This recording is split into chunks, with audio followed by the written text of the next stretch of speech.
This is Nationwide on the network service of the NTA. We are live in Abuja. I'm Hawa Salihu Adama.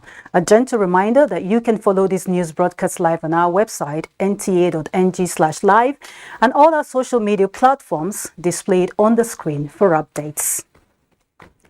We start with the latest from the United Kingdom today as the British Prime Minister Liz Truss has resigned, bowing to the inevitable after a tumultuous 6-week term during which her policies triggered turmoil in the financial market. Over now to Charles Alpha for more. I came into office at a time of great economic and international instability. I cannot deliver the mandate on which I was elected, says the UK Prime Minister Liz Truss. This is coming after she said she is a fighter and not a quitter and vowed to remain in power. Truss's premiership has been in turmoil since her mini-budget last month, which rocked markets and was later scrapped by her new Chancellor, Jeremy Hunt. I am resigning as leader of the Conservative Party. She resigns as the UK Prime Minister following a speech delivered outside Downing Street, where she said she could no longer hold on after a senior minister quit her government with a barrage of criticism and a vote in the House of Commons descended into chaos and acrimony, just days after she was forced to abandon many of her economic policies. Liz Truss has notified King Charles III that she was resigning but will remain as Prime Minister until a successor has been chosen, with a Conservative leadership election scheduled for next week. Liz Truss's departure after 45 days in office makes her the shortest serving Prime Minister in the UK history. Charles Alpha, NTA News. And back home, Vice President Yemi Osinbajo has described the current global energy transition as an opportunity for the preservation of the earth and a vehicle for unlocking the development potential and livelihoods of millions of people, especially those in developing countries. This was when the Vice President spoke virtually at the 2022 Standard Bank Climate Summit, themed Africa's Path to Carbon Neutrality. Vice President Osinbajo focused on how to manage the energy transition to net zero in the context of Africa's unique challenges such as energy poverty. He said the global community must account for diverse realities and accommodate various pathways to net zero, particularly for African nations which need financial and technical support. The Vice President, however, noted that to ensure a global energy transition that is favorable, African nations need to engage more critically and vocally on the matter. The Nigerian Customs Service has restated its resolve to ensure that all leakages, especially through smuggling of illicit goods in and out of the country, are stopped.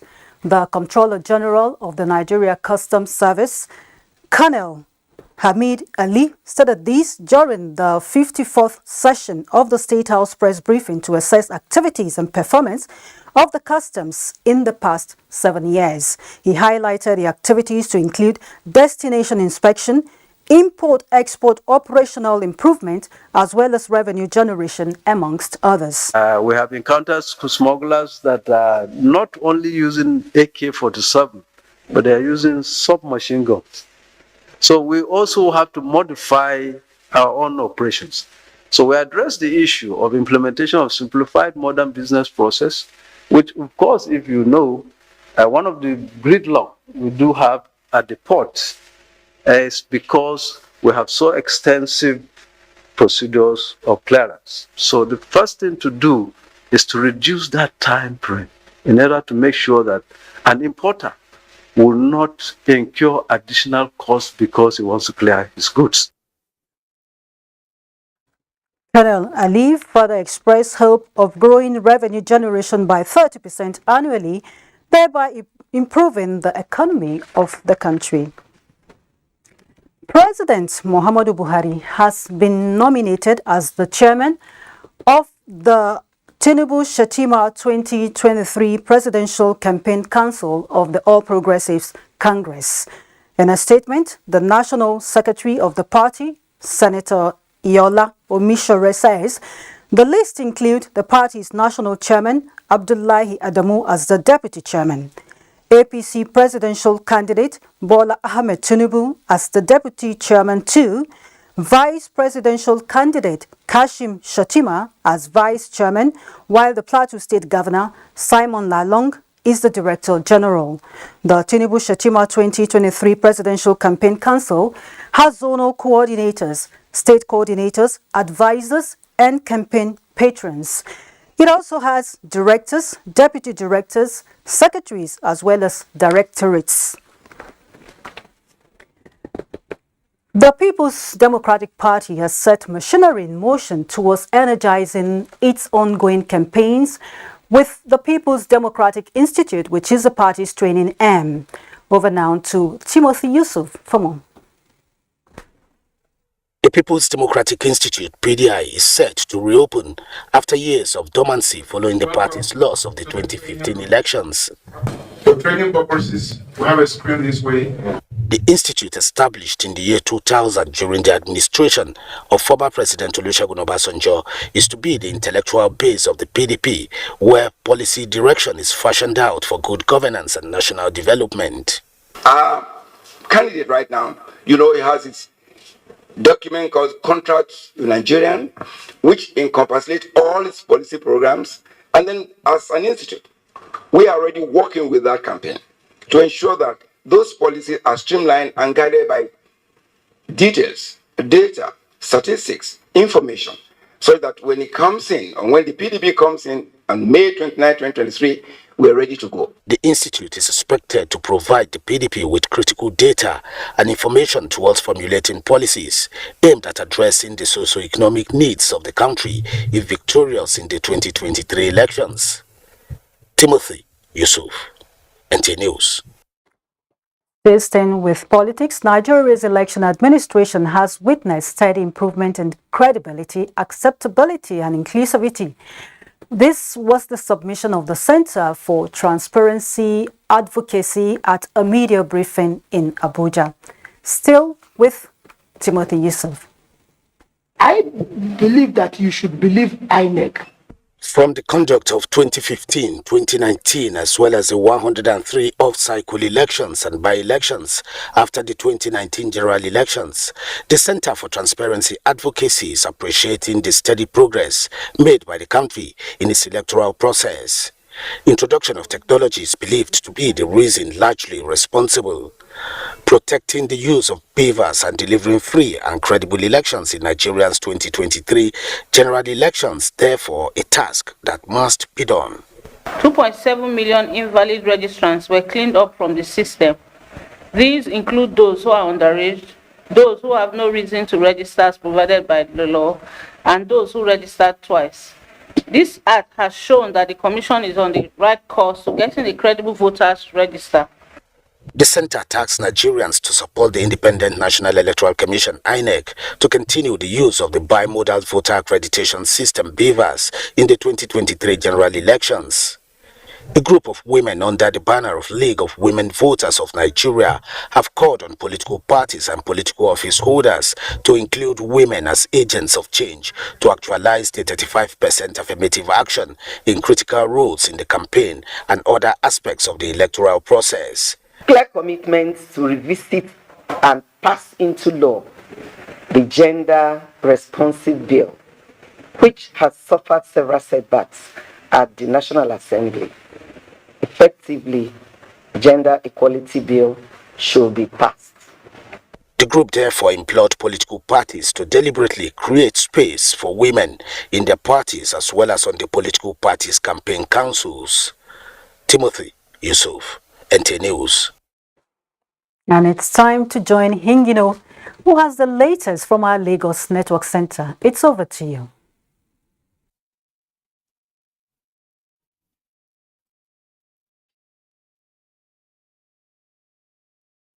Thank you, Hawa. The convergence of youth at the Lekki toll gate to commemorate what they termed memorial procession in remembrance of victims of the End SARS protest almost created an atmosphere of public disturbance, but for the timely intervention of the Lagos State Police Command. Lynn Leneke reports. It's exactly 2 years after the NSAS protest almost crippled economic activities in Lagos, and this location at the Lekki toll gate has since been in the news for obvious reason. A memorial procession had been planned for this venue with the hope of converging at the gates very slim. As the procession got underway and was becoming rowdy and free flow of traffic was about to be disrupted, personnel of the Lagos State Police Command stationed at the toll gate had to disperse the crowd. Calmness has returned to the Lekki toll gate, with residents going about their business unhindered. In Lagos, Lynn Leneke, NTA News. The case between Lagos State and Chidinma Ojukwu, suspect of the murder of late Usifo Ataga, has again been adjourned. Annie Daniels reports that this is because of the absence of the first defendant's counsel in court. As early as 8 o'clock in the morning, the entrance to the courtroom of Justice Yetunde Adesanya was busy with journalists set to cover the court's proceedings between Chidinma Ojukwu and Lagos State. The suspect, Chidinma Ojukwu, arrived later. However, the case could not be heard following the absence of the counsel to the first defendant, Onwuka Egwu, who sent a message to the court through a colleague that he lost a close relative and was in Owerri at the moment. Counsel to the second defendant, Busari Babatunde, also informed the court that the male inmates couldn't appear in court either for security reasons, attributing to the NSAS anniversary. To this end, the counsel prayed the court for an adjournment. There was no objection from both the counsels and the judge. The case has therefore been adjourned to the 25th and 27th of October 2022. From the Boshere Court here in Lagos, I'm Annie Daniels, NTA News. We will go on a break now. Nationwide, we'll be back with Chinenye in Enugu. But before then, do not forget to follow this news broadcast live on our website at nta.ng/live and on our other social media handles displayed on your screen for updates.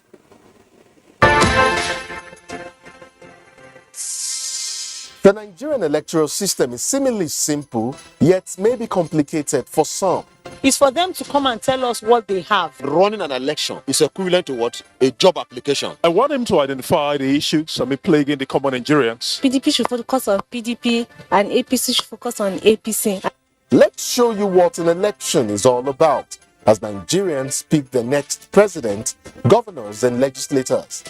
We interrogate their plans, question the rationale and review the prospects. Join us on the ballot.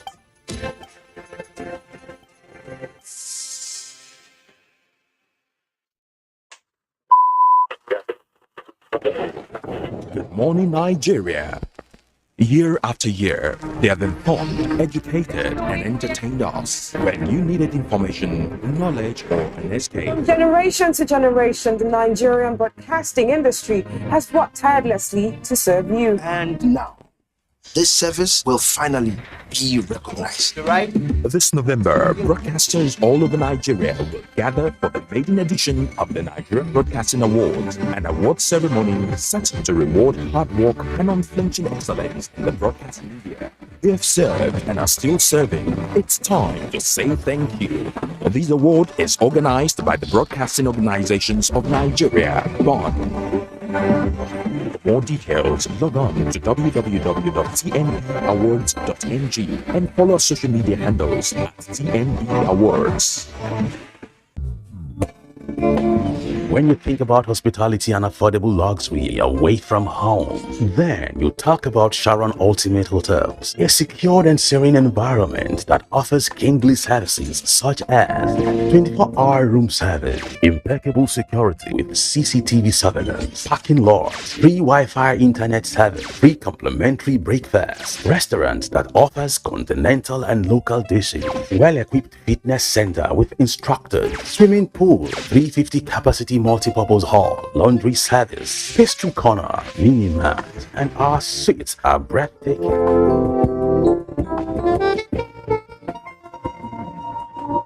For reservation, locate us at plot 1710. Tafawa Balewa Way, Area 3, Garikia, Abuja. Sharon Ultimate Hotels, the ultimate place.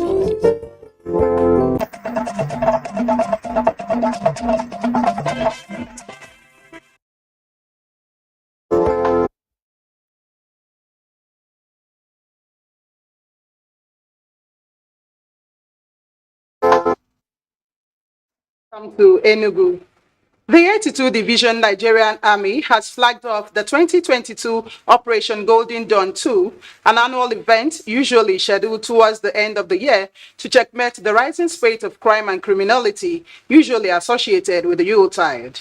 Mina Adobu-Kobasi reports that 93 men comprising the Army, Civil Defense, Immigration, and the NDLEA constitute formations and units to be trained in this year's exercise.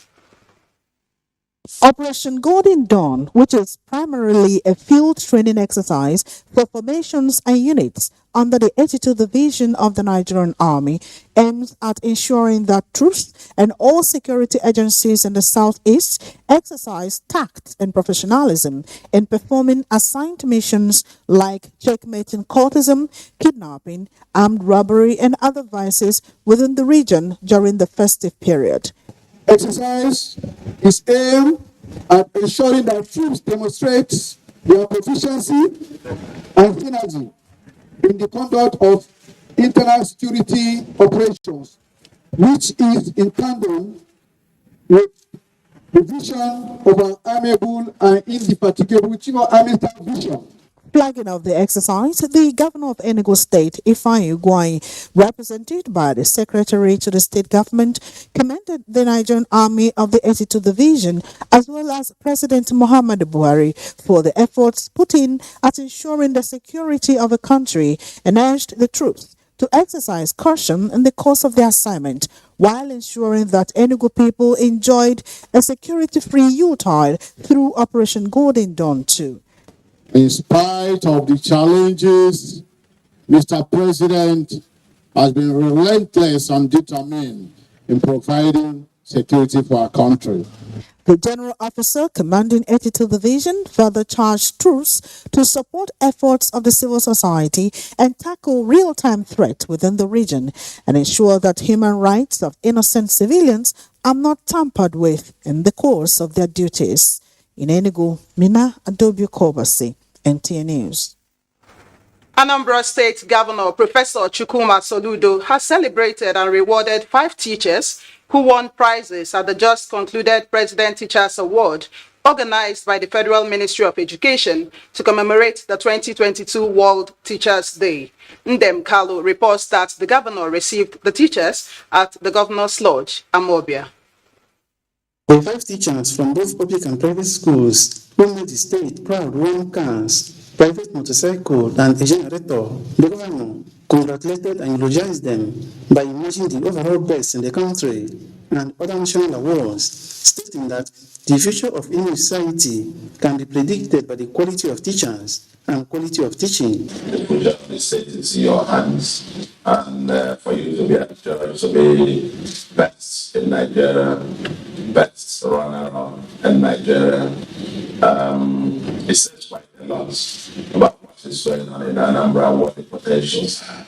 Commissioner for Education, Professor Ngozi Chumaude, stated that the teachers were selected based on certain criteria. The Federal Ministry of Education will request for certain category of teachers, and we will naturally look for teachers who will fit into those categories. They will look at scrutinize the papers, and then if they are satisfied, they will come back for inquiries. The overall best teacher speaks on the secret behind the success.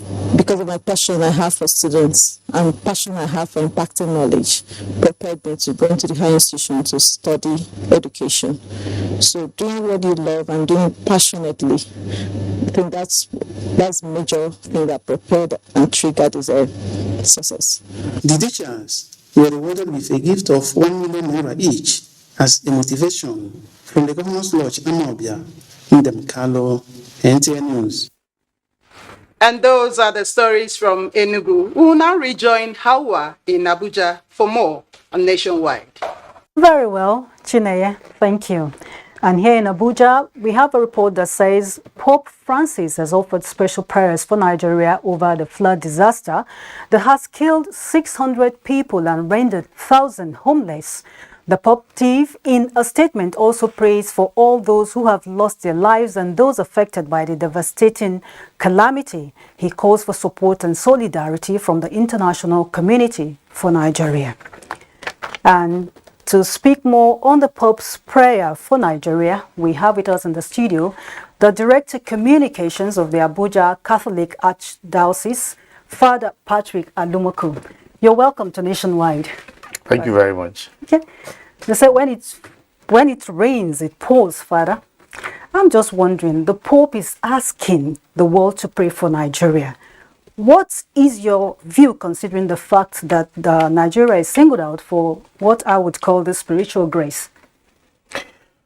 Well, this is not an exceptional consideration by the Pope.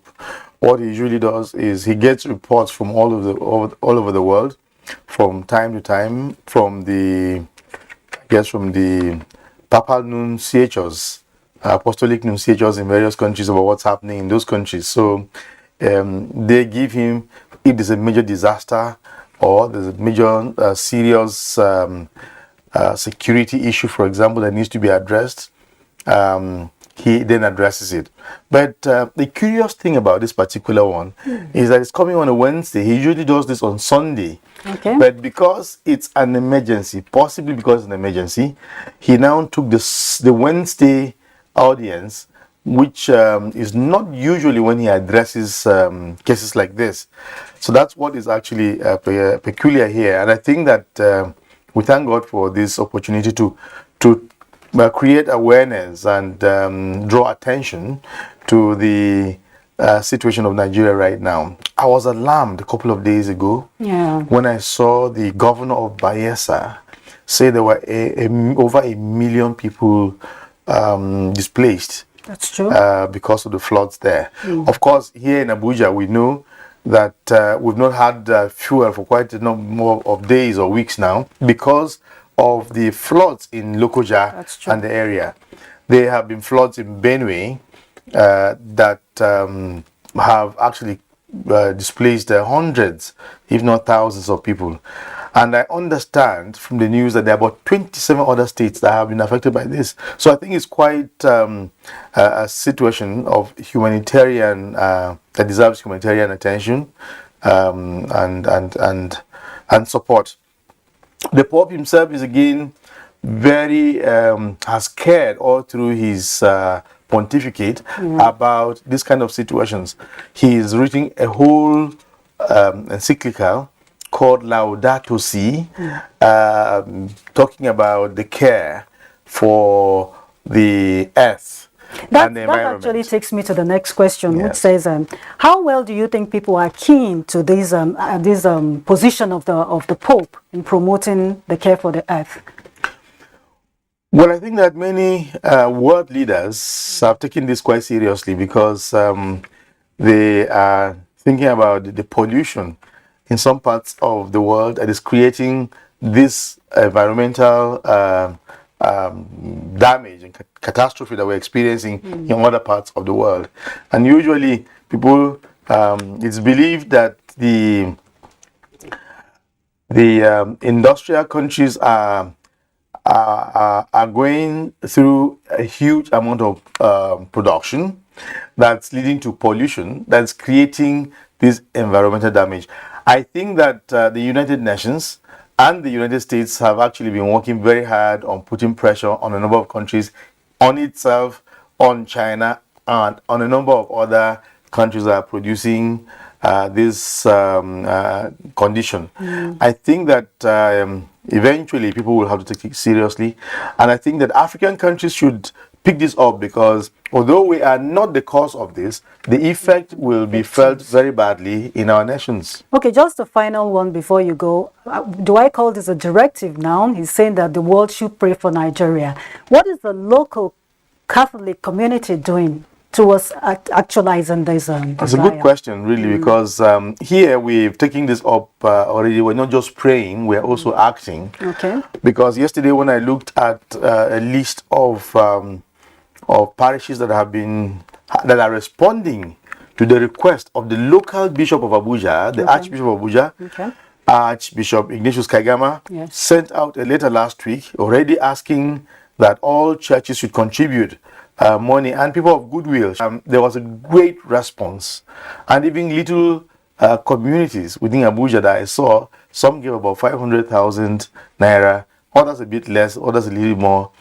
This is a response already to this situation. I truly wish that more people will do more to alleviate the situation for those that are affected. I pray they do, and I call on them to do so. Thank you very much, Reverend Father Patrick Alumoko, who is the Director of Communications of the Abuja Catholic Archdiocese. Thanks for coming on Nationwide. Moving on, the National Orientation Agency has reaffirmed its commitment to partnering and amplifying the voice of any organization that is passionate about national development and the welfare of Nigerians. This was stressed during an interface with the Superbikes Club Association of Nigeria in a bid to intensify campaign for malaria eradication, national cohesion and food security. Kenneth Nanim completes the report. Flood devastation experienced in many parts of the country is becoming worrisome, and relevant authorities, including the National Orientation Agency, are concerned about the aftermath, which could be possible shortage of food, an outbreak of epidemics nationwide if proactive measures are not activated to cushion the effects. To this end, the agency is quick to grab in every hand extended to it for collaboration. What is most common is what is likely going to follow when the waters recede. Malaria, diarrhea, cholera, all forms of waterborne related diseases. And we want to use your platform. The Superbikes Clubs Association of Nigeria is one of such groups ready to tour parts of the country in order to sustain campaigns on behavioral change, patriotism, and the eradication of malaria in Nigeria. We are supporting the government in the fight against malaria through non-pharmaceutical interventions, as we believe we would be distributing treated mosquito nets as we hold charity events in the various states that we ride through. Both organizations are on the same page towards capacity development for driving nation-building initiatives such as these. Kenneth Nanim, NTA News. And a report just in says no fewer than 10 persons were burned to death Thursday morning following a tanker explosion at the Shagamu interchange axis of the Lagos-Ibadan expressway. Yemi Dalemo completes the report. The early morning explosion, which occurred when a trailer driver who was on top speed lost control and rammed into a fully loaded stationary petrol tanker, spilled its content on the road and subsequently exploded. A 14-seater passenger bus also ran into the explosion, and some of the commuters were burned to death. A nearby residential building and another vehicle parked near the building were also not spared. Officials of the Federal Road Safety Corps and other stakeholders attributed the cause of the incident to overspeeding and fatigue on the part of the trailer driver, who also lost his life in the inferno. For that vehicle to have veered into this tank is an indication that he must have operated under lethargy. Maybe he slept off and ran into this other vehicle. Out of the estimated 10 burnt corpses, 2 were able to, remove the carcass, so to say, carcass to the hospital. Just about 3 of them. Then the rest burnt beyond recognition. We cannot ascertain this is male, this is female. There's going to be a law again. They're going to review it. All the trailers should not park on the main road. They should find a safe place to park their trucks. Emergency responders from both the federal and Ogun state governments worked tirelessly to contain the inferno, while the only 2 survivors are said to be responding to treatment at the Olabisi Onabanjo University Teaching Hospital, Shagamu. Normal traffic flow has since been restored on the road. In Abeokuta, Yemi Dalemo, NTA News. Security matters now. 2 fake National Identity Commission officials have been arrested by the Nigerian troops in conjunction with the Nigerian Immigration Service as well as the police. The Director, Defense Media Operations, announced this at the bi-weekly news conference in Abuja, highlighting updates on ongoing armed forces operations across the country. On 13th October, that the suspect had visited Gagamari IDP camp in Niger Republic to register non-Nigerians in the IDP camp. Items recovered from the suspect include a national identity management number registration machine, printing machine, lamination machine, a computer tracking machine, and a generating set, among other items. At least 60 logistics suppliers of terrorists in the northeastern foot soldiers of wanted terrorist kingpins in Benue and Zamfara states have been arrested. President Muhammadu Buhari has approved the appointment of Dr. Kukpo Bojwada as the new Chief Medical Director of the University of Jos Teaching Hospital. This was convened in a letter signed and presented by the Minister of Health, Dr. Osage Hanire. The appointment takes effect from the 30th of August 2022 for an initial term of 4 years. The new CMD expressed appreciation to the President for finding him worthy and promised to justify the confidence reposed in him. Also, President Muhammadu Buhari shares in the joy of celebrating the 60th birthday of the General Manager and Chief Executive Officer of the National Theatre, Professor Sunday Enesi Ododo. Congratulating the screenwriter, playwright, poet, and renowned thespian on the milestone, the President affirms that the works of dramatists and theatre makers like Professor Ododo have significantly contributed to the understanding and acceptance of Nigeria across the world, creating identities, lifting and giving relevance to folklores and cultures, as well as pushing barriers on performances that have culminated in recognitions and awards. The President believes the scholar's versatility and flexibility in teaching the theories and practice of theatre and other literary genres continue to inspire new interest and research on Nigerian and African culture, paving way for the younger generation to embrace theatre as participatory communication and platform for benchmarking and networking. Lanre is on standby in our Ibadan network studio. It's over to you, Lanre.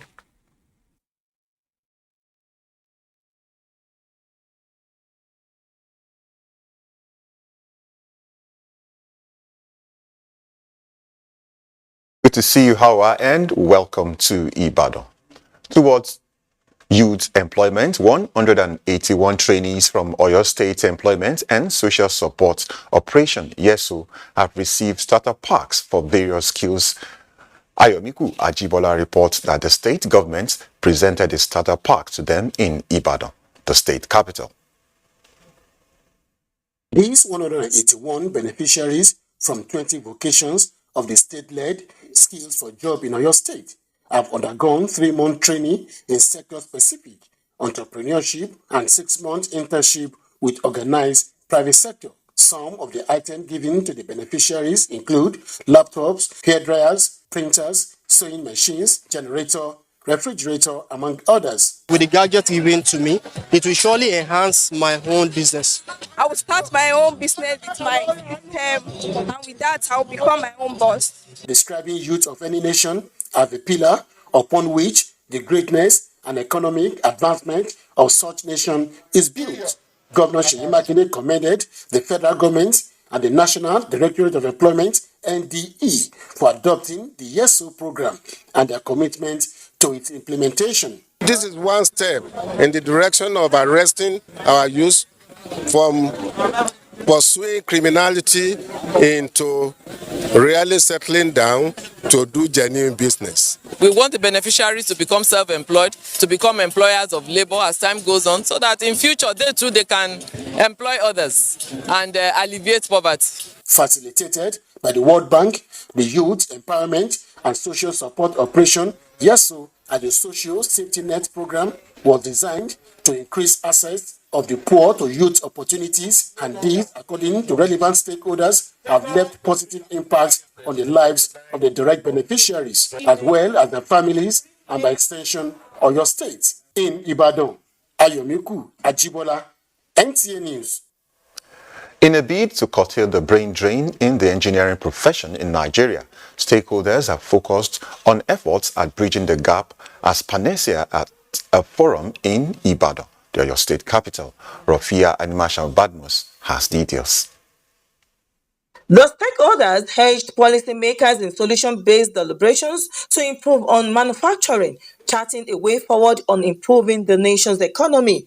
They advocate professional training, manpower development of mechanical engineers, technicians, and allied disciplines with relevant skills required for the practice, especially in this current era of local content development in Nigeria. Apart from the technical know-how, there is opportunity and need to have the soft skills in order to develop well, to have a rounded professional experience. Nigeria has a big market and a big population. It has a great possibility. Be involved in politics to also give us a place to really exhibit engineering. Engineers who have distinguished themselves in indigenous manufacturing were awarded alongside the decoration for fellowship in advancement of the engineering field. In Ibadan, Rofia Animashan Badmus, NTA News. And those are the trendy reports from Ibadan. Time to join Maiduguri, where Mohammed is standing by for continuation of Nationwide after this break. Stay with us.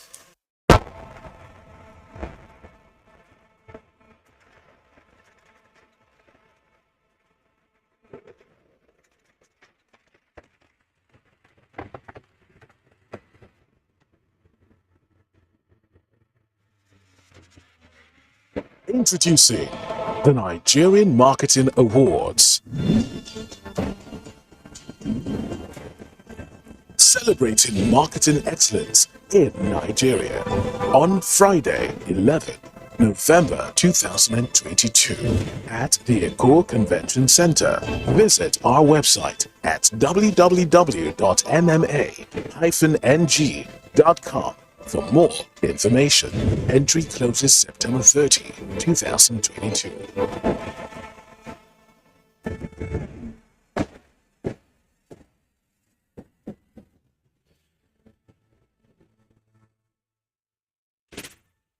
Now, what could make someone set out on a journey and not get to his or her destination? Now, imagine the victim who cannot reach out to these responders, who doesn't even have the phone to reach out. Hello, thank you very much for joining us on platform. I'm Ruth Agwe. And the girl, especially if the girl is a minor, she's not yet 18 years. If she gets pregnant, realize that such girl is sent out of school and the boy is left in school. Just park to pick the call. So how much sensitization is there, Paris? I don't agree. A lot of people are just deaf.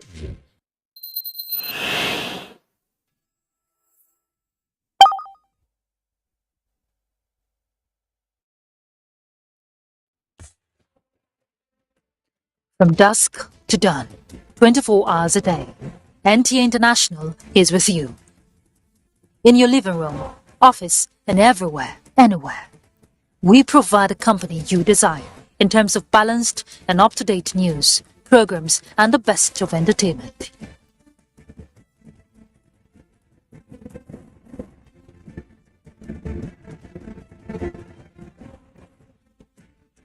Tune in to DSTV channel 251, GoTV channel 91, Freeview channel 264, or live streaming via www.visiontv.co.uk.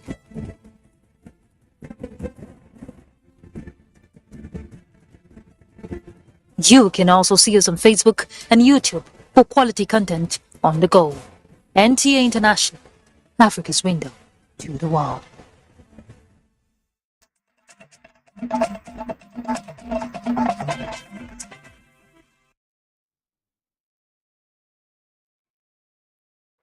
Viewers to Maiduguri on Nationwide.